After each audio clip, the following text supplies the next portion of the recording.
শুভ সন্ধ্যা। হ্যাঁ, আজকে আমি তোমাদের সাথে শেয়ার করব ডাইহাটের শোভাযাত্রার মিনি ব্লগ। আসলে ওয়েদার চেঞ্জ হওয়ার কারণে এত পরিমাণ ঠান্ডা লেগে গেছিল, পুরো গলা বসে গেছিল, যার জন্য ভিডিওতে ভয়েস দিতে পারছিলাম না।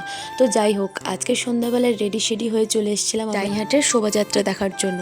তো কালকের মতন আমাদের আজকেও টোটোবেলা কিন্তু বহু দূরে নামিয়ে দিয়েছিল, আর আমরা কিন্তু পুরো হেঁটে হেঁটে এসেছি বাজার। আর আজকে তোমরা বলতে পারো ডাইহাট কিন্তু পুরোপুরিভাবে ব্লক, মানে এই যে এত লাইটিং এর গাড়ি, তার সাথে আমাদের ঠাকুর বেরিয়ে পড়েছে।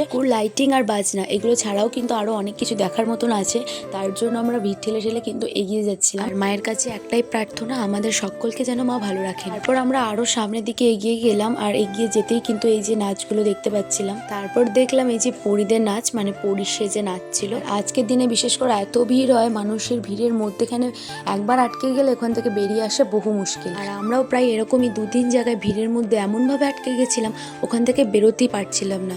যাই হোক করে বেরিয়ে এসে একটা ফাঁকা জায়গায় দাঁড়ালাম, আর এদিকে কিন্তু এইগুলো দেখতে পেলাম। আর প্রত্যেক বছর ডাইহাটের শোভাযাত্রার দিন ঠিক এইভাবেই কাটে দিনটা।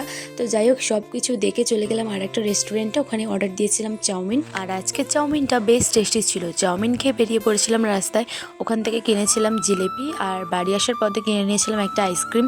তো ব্যাস, আজকের মতন এতটাই। ভালো লাগলে সাবস্ক্রাইব করে নিও। বাই।